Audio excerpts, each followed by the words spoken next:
여러분 안녕하십니까? 사이언스 투데이입니다. 오늘 아침은 어제보다 추웠지만 낮 기온이 크게 오르면서 포근한 봄 날씨가 찾아올 전망입니다. 다만 미세먼지는 오늘도 말썽입니다. 오후부터 미세먼지가 유입돼 중부지방 초미세먼지 농도가 나쁨 수준을 보이겠습니다. 주말에는 비 소식이 있어 미세먼지가 점차 누그러질 것으로 보이지만 호흡기 관리 잘 해주셔야겠습니다. 오늘의 주요 뉴스 만나보시죠.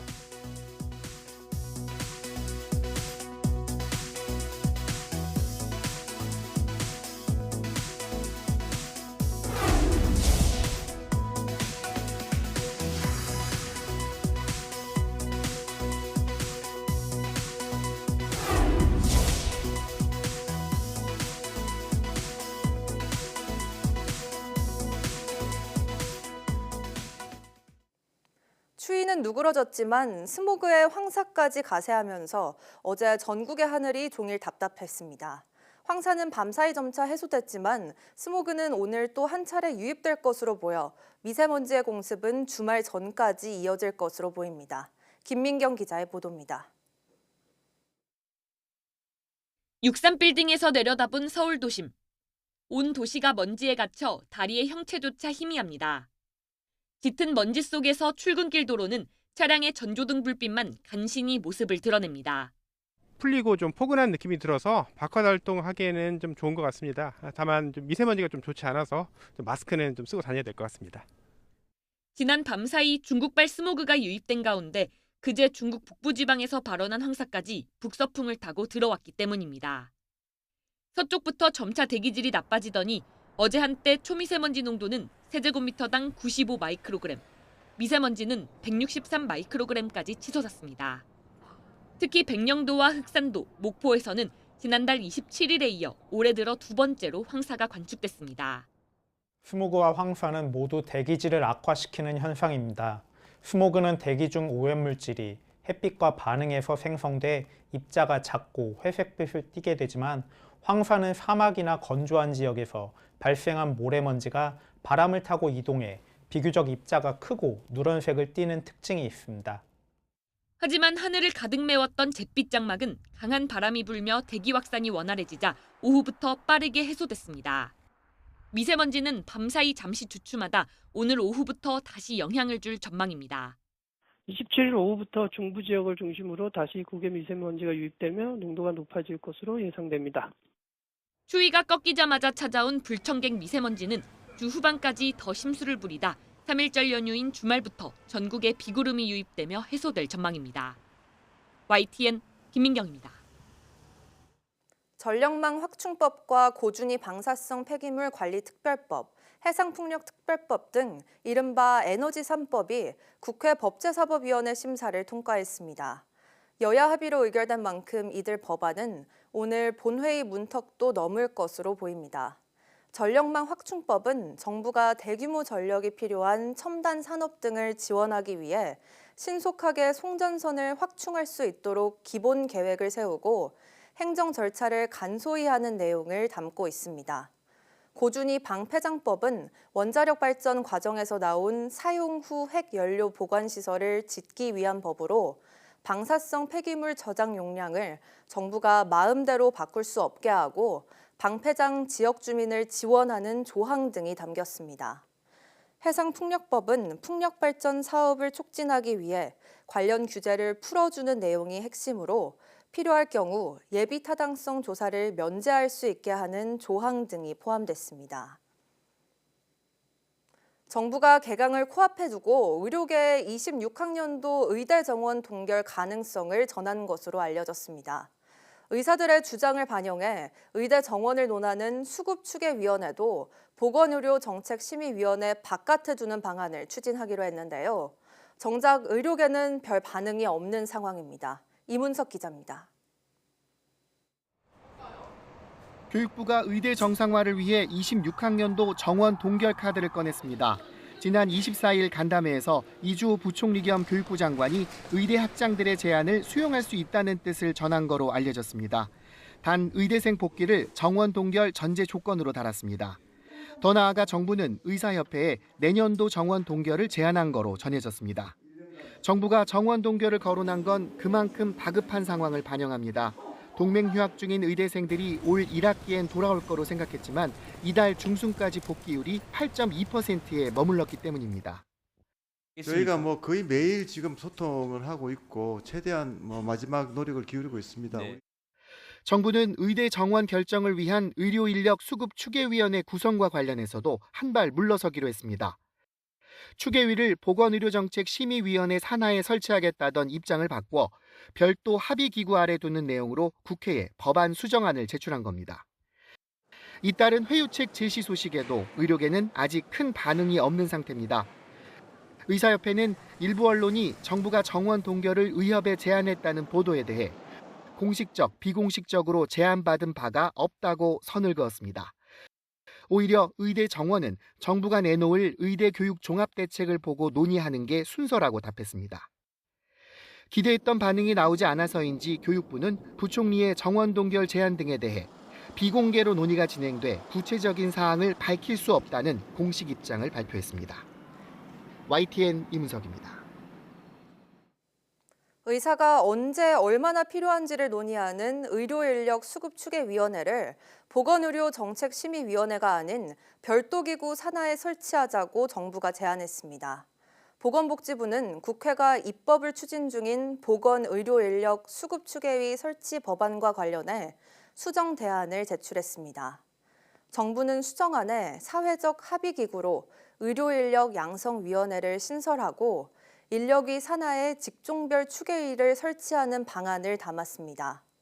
2026년도 의대 정원과 관련해선 추계위 인력위 심의를 통한 조정 기한을 4월 15일로 정했으며 각 대학 총장이 정원을 조정할 수 있다는 내용은 삭제했습니다. 또 추계위 전체 위원 수를 16명으로 늘리고 의사협회 등 공급자 단체가 추천하는 전문가가 과반인 9명이 되도록 했습니다. 앞서 정부는 의료인력 추계위를 복지부 장관이 위원장인 보건의료정책심의위 산하기구로 두려 했지만 의협 등이 독립성을 보장할 수 없다고 반발하자 수정안을 낸 겁니다. 정부가 의료인력 수급추계위를 별도 기구 산하에 설치하자는 수정안을 낸 데 대해 박단 대한전공의협의회 비상대책위원장은 반대 입장을 분명히 했습니다. 박 위원장은 SNS를 통해 새롭게 등장한 의료인력 양성위원회는 보건의료정책심의위처럼 복지부 장관이 위원장을 맡는 구조와 별 차이가 없다며 어용기구는 독립성과 객관성을 보장해주지 못한다고 밝혔습니다.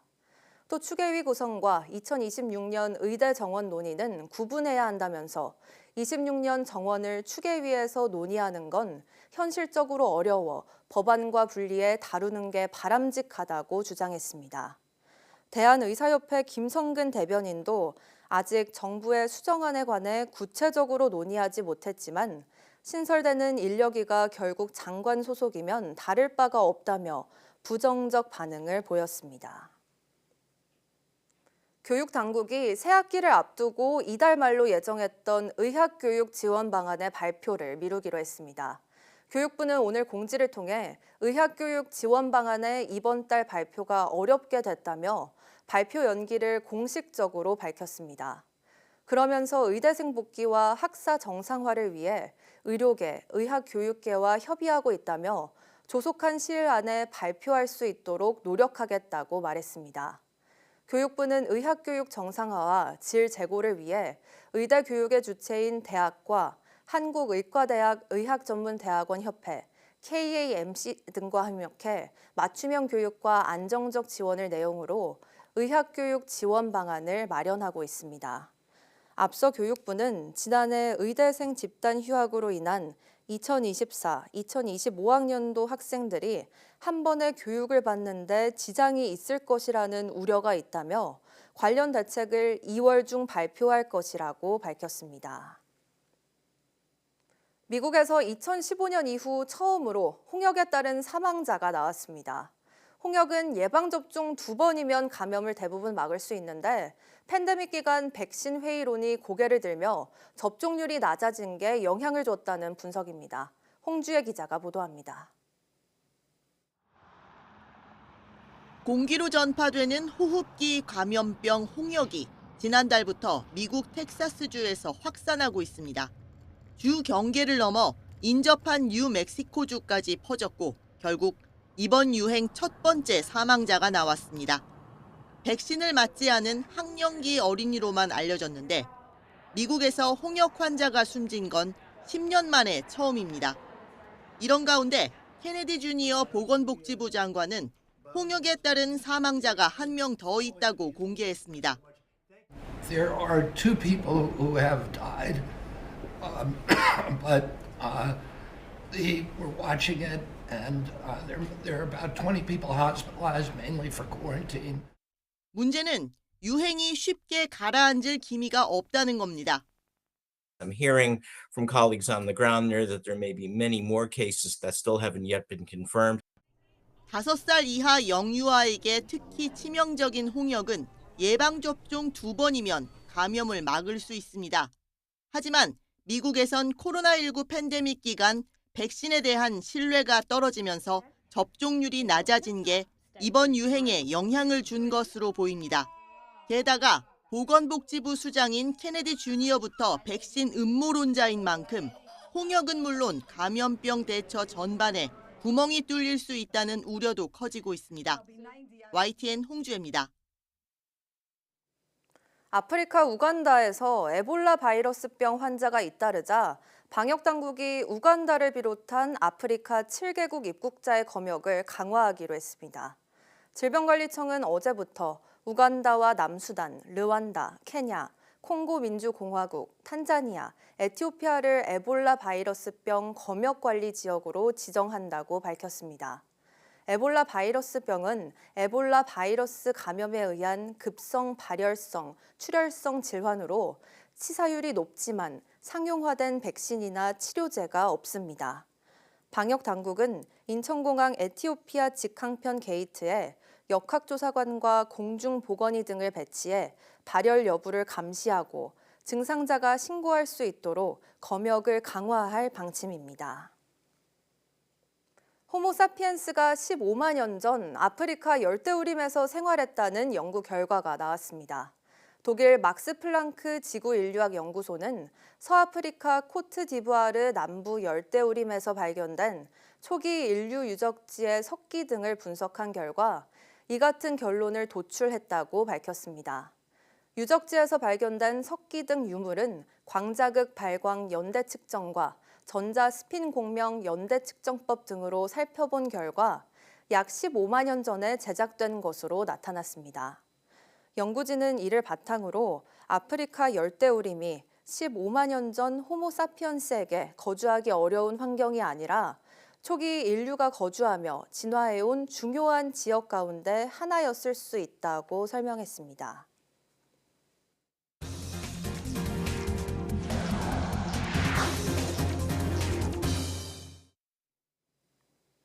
국내 연구진이 인간이나 동물처럼 스스로 가설을 세워 검증하는 인공지능 모델을 개발했습니다. 카이스트 이상환 정민환 교수 연구진은 현재 상황에 대한 가설을 세우고 가설의 예측 오류를 바탕으로 행동 전략을 업데이트하는 방식의 새로운 적응형 강화 학습 이론과 모델을 제안했습니다. 연구진이 제안한 모델은 예상치 못한 사건에 대한 동물의 행동을 최신 인공지능보다 최대 31% 더 잘 예측하는 것으로 나타났습니다. 연구진은 이번 연구는 인공지능의 강화학습 이론만으로 설명할 수 없는 뇌의 가설 기반 적응학습 원리를 밝혀냈다는 점에 의의가 있다고 설명했습니다. 사용자의 질문에 잘 모르는 것은 인공지능이 스스로 묻고 찾아봄으로써 답변의 정확도를 높이는 인공지능 기술이 개발됐습니다. 광주과학기술원 이흥로 교수 연구진은 방대한 법률 자료 학습과 실제 법률 질의응답 데이터를 기반으로 인공지능을 재학습하는 방식으로 법률 분야에 특화된 인공지능 기술을 개발했다고 밝혔습니다. 개발한 기술은 기존보다 법률 문서 검색과 응답 정확도가 23% 향상된 것으로 나타났습니다. 연구진은 이 기술이 법률 문서 분석과 계약서 작성 자동화 등 다양한 법률 업무에 적용될 것으로 기대했습니다. 세계 최대 전자상거래 업체 아마존이 현지 시각 26일 인공지능을 탑재한 음성비서 알렉사 플러스를 공개했습니다. 알렉사는 애플의 시리와 비슷한 음성비서로 대대적인 개편은 2014년 처음 출시된 이후 11년 만입니다. 아마존은 2023년 9월 알렉사 개편 계획을 발표하고 지난해 첫 선을 보일 예정이었습니다. 아마존의 디바이스 및 서비스 책임자인 파노스 파네이는 알렉사의 모든 것을 다시 설계했다며 여러분의 생활 속 거의 모든 요소를 알고 있다고 말했습니다. 기존 알렉사가 무료로 제공됐던 것과 달리 알렉사 플러스는 3월부터 월 19.99달러의 유료 요금제로 운영됩니다. 아마존 프라임 회원은 무료로 이용할 수 있습니다. 알렉사 플러스는 챗 GPT 개발사 오픈 AI의 대항마로 평가받는 AI 스타트업 엔스로픽의 클로드 등 여러 모델을 기반으로 하고 있습니다. 이제 보름여 뒤면 철강을 시작으로 트럼프 미국 대통령이 예고한 관세 폭격이 현실화됩니다. 시간이 얼마 남지 않은 가운데 안덕근 산업통상자원부 장관이 미국행 비행기에 몸을 실었습니다. 투자와 산업협력 카드를 들고 관세 면제를 요청할 계획인데 정부의 대미 협상력이 얼마나 발휘될지 주목됩니다. 최하영 기자가 보도합니다. 안덕근 산업통상자원부 장관이 관세 폭탄에 대응하기 위해 2박 3일 미국 출장길에 올랐습니다. 트럼프 2기 행정부 출범 이후 장관급 인사로는 첫 공식 방문으로 어깨가 무겁습니다. 최대한 우리 기업들을 보호할 수 있는 방향을 협의할 수 있도록 이번에 가서 논의할 계획입니다. 안 장관은 미국에서 하워드 러트닉 상무부 장관 등 무역 통상 관련 고위급 인사와 면담할 예정입니다. 이 자리에서 관세 면제를 적극적으로 요청하며 대미 투자 카드를 꺼낼 것으로 보입니다. 방미길에 오르기 전 현대차 등 재계 관계자들과 만나 중장기 투자 방향과 공동 대응 방안도 논의했습니다.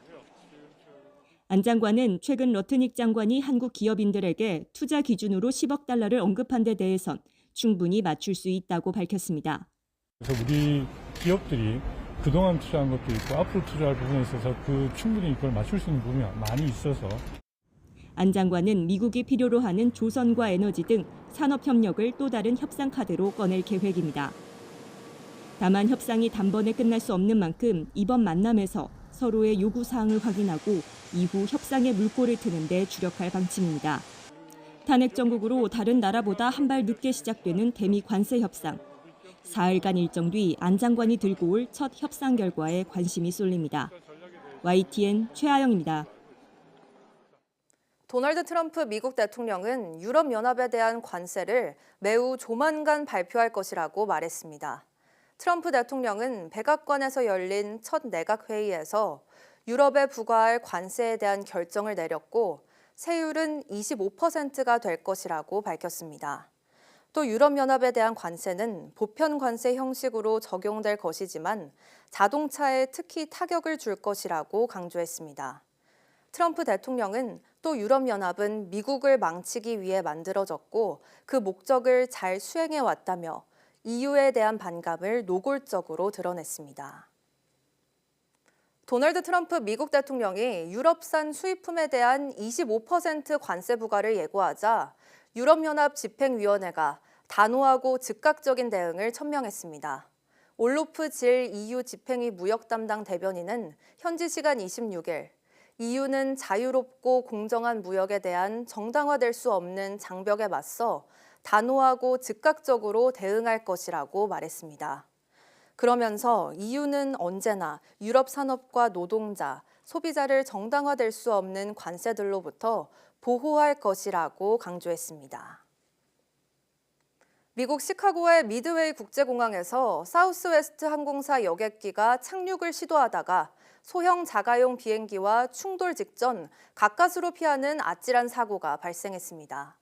SNS에 올라온 당시 영상을 보면 사우스웨스트 항공기가 활주로에 착륙하는 시점에 바로 몇 미터 앞에 활주로에 자가용 제트기 한 대가 갑자기 나타났습니다. 착륙 직전 제트기를 발견한 사우스웨스트 여객기는 황급히 기술을 급상승시키며 다시 이륙해 충돌을 피했습니다. 해당 여객기는 공항 상공을 선회하다가 10분 뒤에 다시 착륙했습니다.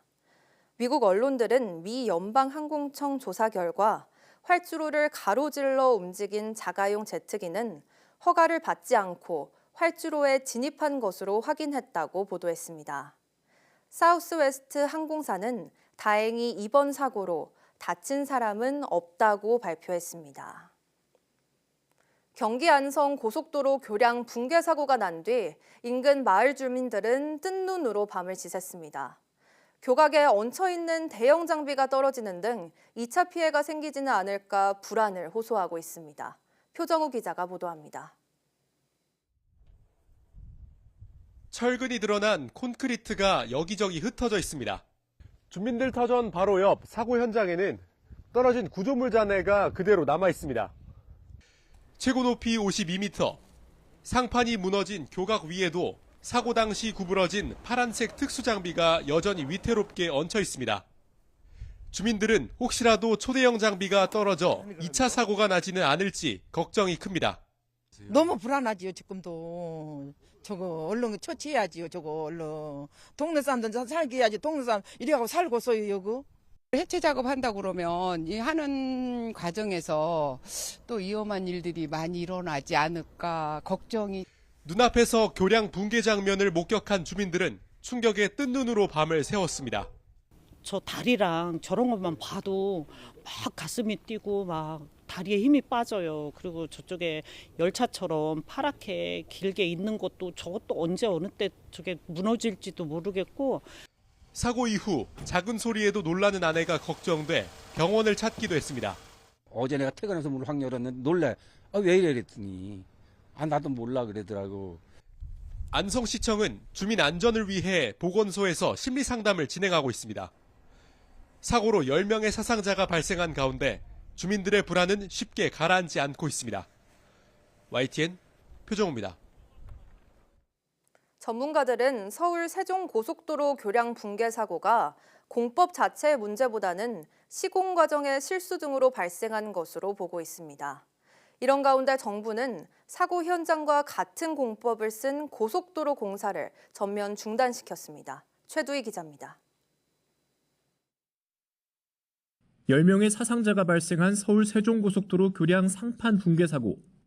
사고 현장의 교량은 바닥판, 슬라브와 가로보 거더를 공장에서 사전 제작한 뒤 현장에서 조립하는 이른바 DR 거더 런칭 가설 공법이 적용됐습니다. 전문가들은 해외에서도 검증된 공법이라며 공법 자체의 문제라기보다는 시공 과정에서 실수 등 다른 요인으로 사고가 났을 가능성에 무게를 두고 있습니다. 거더를 설치한 후에 거더를 싣고 온 런처 사이에서 완전히 분리가 일어난 다음에 런처 가동자에게 연락을 해서 런처를 뒤로 빼야 되는데 그것이 완전히 분리되지 않은 상태에서 이에 더해 거더 자체가 제대로 시공되지 않았을 가능성도 제기됩니다. 실수로 인해서 예기치 않은 액션이 있었는데 그 액션이 그 설치된 빔의 제작 오차 내지는 설치 오차랑 결부가 돼서 생긴 거 아닌가. 이런 가운데 국토부는 DR 거더 런칭 가설 공법이 적용된 고속도로 공사 중지를 지시했습니다. 세종 안성 오송지선 전동교, 대산 당진 대호지교, 함양 합천 하금천교 세 곳으로 국토부는 안전성 검증을 거친 뒤 공사 재개를 결정한다는 방침입니다. 또 사고조사위원회를 구성해 철저한 책임 규명을 진행하는 한편 피해자 지원을 위한 전담 인력도 배치할 계획입니다. 국도 34호선 천안 진천도로는 사고 잔해물 처리 후 재개통하기로 했습니다. 현장 구간 시공사인 현대엔지니어링은 주우정 대표이사 명의 공식 입장문을 내고 재발 방지를 약속했습니다. 주 대표는 유가족분들께 머리 숙여 사죄드린다며 모든 조사에 성실히 임하고 재발 방지 대책을 수립해 철저히 이행하겠다고 밝혔습니다. YTN 최두희입니다.